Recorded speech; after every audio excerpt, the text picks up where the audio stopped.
नमस्ते दर्शक मित्रों, मैं हूं अल्पेश पटेल।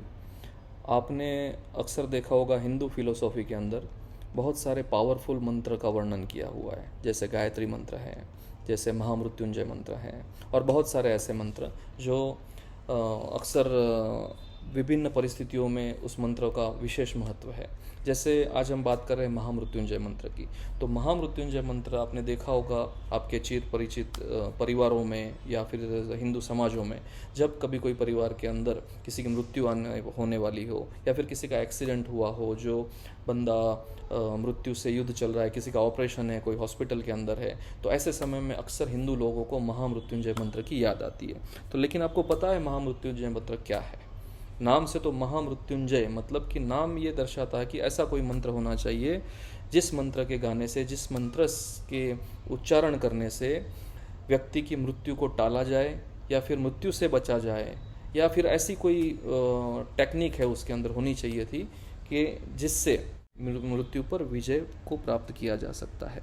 जब मैंने ये सुना तो मुझे ये विचार आया कि अगर सही में इसका अर्थ इसी तरह से हो महामृत्युंजय मंत्र का, तो हमारे पूर्वजों ने इस मंत्र को हमसे तो काफ़ी बेहतर तरीके से जाना था। हमसे बेहतर तभी विद्वान लोग रहे थे, ऋषि मुनि लोग रहे थे, वो सभी इसी मंत्र का गान करते थे।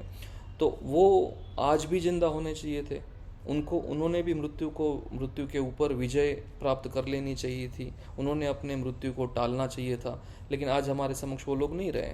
मतलब कि महामृत्युंजय का मंत्र कहीं ना कहीं और दूसरे कोई अर्थ की तरफ इशारा कर रहा है, न ये जो आज समाज में हमने ये भ्रांतियाँ चल रही हैं कि महामृत्युंजय मंत्र के गाने से, महामृत्युंजय मंत्र के उच्चारण करने से हम मृत्यु को टाल सकते हैं या मृत्यु से बच सकते हैं। ऐसा तो मुझे नहीं लगता कि नहीं होना चाहिए। तो फिर इसका सटीक, सही, वैज्ञानिक, लॉजिकल, तर्कपूर्ण अर्थ क्या होना चाहिए? तो आइए हम इस आज के एपिसोड में यही महामृत्युंजय मंत्र के वैज्ञानिक अर्थ को ढूंढने का प्रयास करते हैं।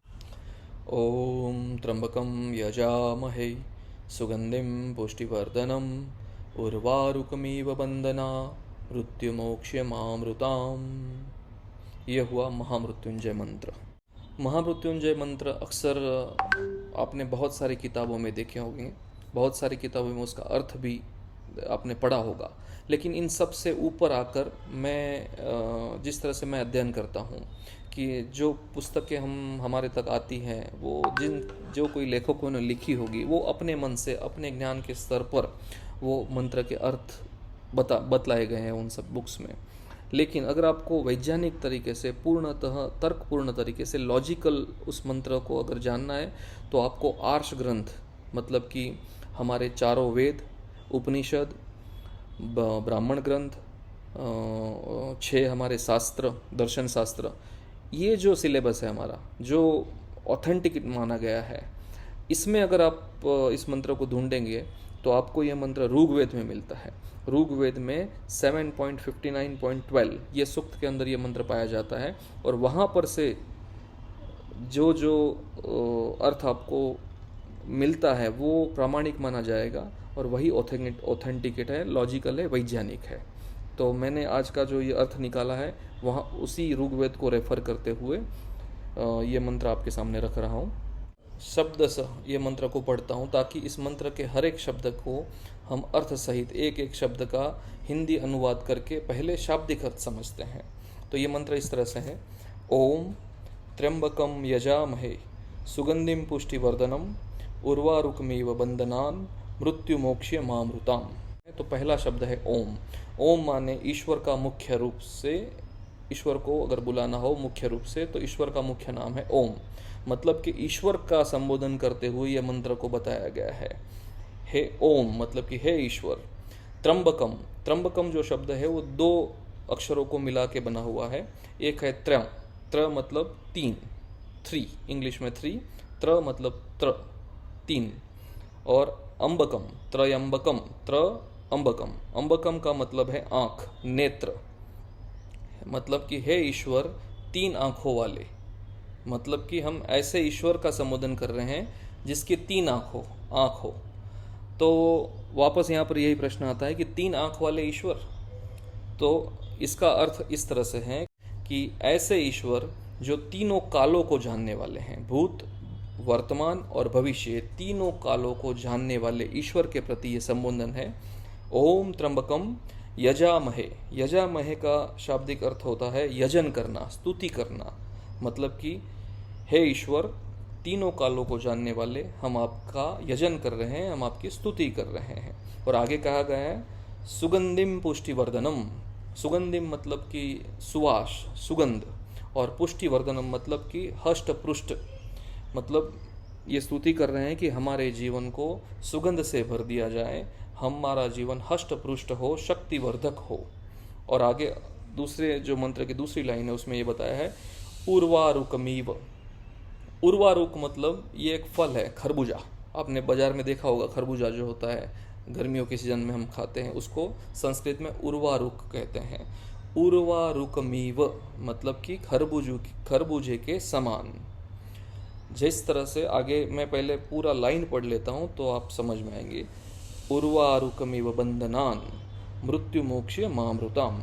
मतलब कि जिस तरह खरबूजा का जो फल है वो पूरी तरह पकने पर, मतलब कि अपने जीवन को पूर्णतः जी करके जब वो पकता है तब सुगंधित होता है, हष्ट पुष्ट होता है। जिस तरह से खरबूजा अपने पूरे आयु को प्राप्त कर पक जाता है, जीवन को पूरा प्राप्त कर लेता है, तभी उसमें सुगंध और पुष्टिवर्धक मतलब शक्तियाँ होती है। और तभी वह खुद अपने आप, जिससे जो खरबूजा होता है वो जिससे जुड़ा होता है, बेल या लता, उसका बंधन अपने आप ही छोड़ देता है। आपने देखा होगा बाजार में भी, जब आप खरबूजा खरीदते हो तभी खरबूजा अगर पका है तो आप सुगंध लेते हो, तो सुगंध से पता चल जाता है कि ये खरबूजा पूरा पका हुआ है। और बहुत से लोग ये भी देखते हैं कि उसकी जो डंडी लगी होती है, खरबूजा बेल से जहाँ बंधन में होता है, पकने के बाद खरबूजा वो बेल का बंधन जो है वो अपने आप ही छोड़ देता है, पकने के बाद खुद ही वो बंधन से मुक्त हो जाता है। इसी तरह से तीनों कालों को जानने वाले हे ईश्वर, हम आपकी स्तुति करते हैं और हम आपसे ये विनंती करते हैं, प्रार्थना करते हैं कि जिस तरह से उर्वारुक यानी कि खरबूजे के समान हम भी हमारी पूर्ण आयु को प्राप्त करें, जीवन के हमारा जीवन सुगंधिमय बने, जीवन के सभी आनंदों को हम लेते हुए, पुष्टिवर्धनम मतलब हष्ट पुष्ट जीवन जीते हुए, हम खरबूजा जिस तरह से पूरी आयु को प्राप्त करके अपने लता का त्याग करता है, अपनी बेल से खुद ही छूट जाता है, उसी तरह से ये जीवन का जो जीवन की माया है, जीवन का जो लगाव है, उससे हम अपने आप को पृथक करें, हमारे अंदर वैराग्य प्राप्त हो और हमें ऐसी मृत्यु मिले, सहज मृत्यु, कि वो मृत्यु के मिलने के बाद हमें बार बार जन्म मृत्यु के चक्कर में ना आना पड़े। मतलब यहाँ लिखा हुआ है मृत्यु मोक्षीय, मतलब मृत्यु, बार बार आने वाली मृत्यु से हमें मोक्ष की प्राप्ति हो। मोक्ष मतलब ये स्थिति है जिसके अंदर हमें दोबारा से जन्म न लेना पड़े, जिसको प्राप्त करने के बाद ऐसा कोई सुख, ऐसा कोई आनंद की अभिलाषा बचती ही नहीं, वो सभी आनंद से परिपूर्ण वो मोक्ष है, वो मोक्ष को हम प्राप्त करें। और आगे लिखा है मामृताम, मतलब कि हमें अमृत लेकर, मतलब हमें अमरत्व को प्राप्त इस जीवन को नहीं करना है, लेकिन हमें ऐसा अमरत्व मिले जिससे बार बार होने वाली मृत्यु से हम बच सके और मोक्ष को प्राप्त करें। तो ये हुआ था एक एक शब्द का अर्थ। अभी पूरा भावार्थ हम देखते हैं। ओम त्र्यंबकम यजामहे, मतलब कि हे ईश्वर, तीनों कालों को जानने वाले ईश्वर, यजामहे, हम आपका यजन कर रहे हैं, हमारा जीवन सुगंधिम पुष्टिवर्धनम हो। किस तरह से?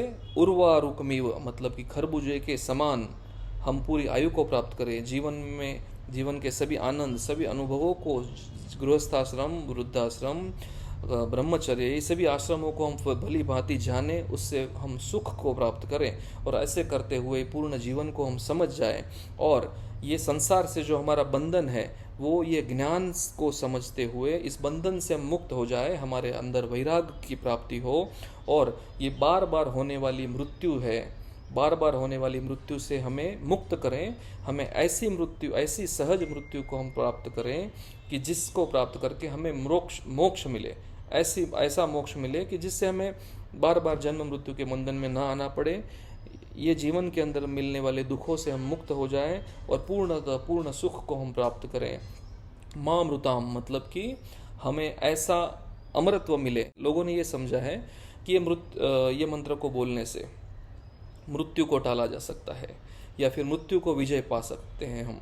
लेकिन ऐसा अगर होता तो हमारे पूर्व जो विद्वान हैं, ऋषि मुनि थे, ये सभी इस मंत्र का गान करते थे।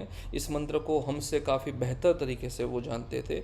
उन सभी ने भी मृत्यु पर विजय प्राप्त कर लेनी थी। वो सभी भी आज तक हमारे सामने जीते जागते हमें दिखने चाहिए थे, लेकिन ऐसा नहीं है। मतलब कि यहाँ पर जो मृत्यु मोक्षीय, मतलब कि जिस अमरत्व की बात की है, जिस मृत्यु पर विजय की बात की है, इसमें यह प्रार्थना की है कि बार बार आने वाली मृत्यु, जन्म मृत्यु, इस बंधन से हमें मुक्ति मिले, हम मोक्ष को प्राप्त करें। इस तरह से ये महामृत्युंजय मंत्र काम करता है। मतलब वैज्ञानिक तरीके से अगर हम देखें तो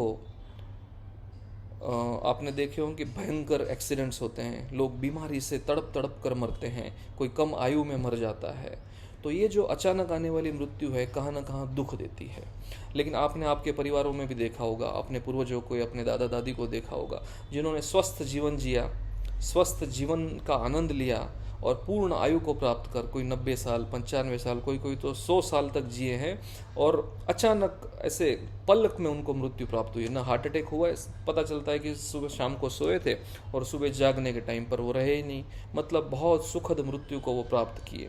ऐसी सुखद और ऐसी सहज मृत्यु को हम प्राप्त करें, ये हुआ मृत्यु पर विजय। मतलब कि हम अपनी इच्छा से मृत्यु का चयन करें, हम अपनी इच्छा से मृत्यु को प्राप्त करें, और ऐसा मृत्यु प्राप्त करें कि जो मृत्यु के बाद हमें वापस परत ये जन्म न लेना पड़े और हम सीधे अमरत्व को, मतलब कि मोक्ष को प्राप्त करें। ये इस तरह से मोटा मोटा इसका अर्थ है।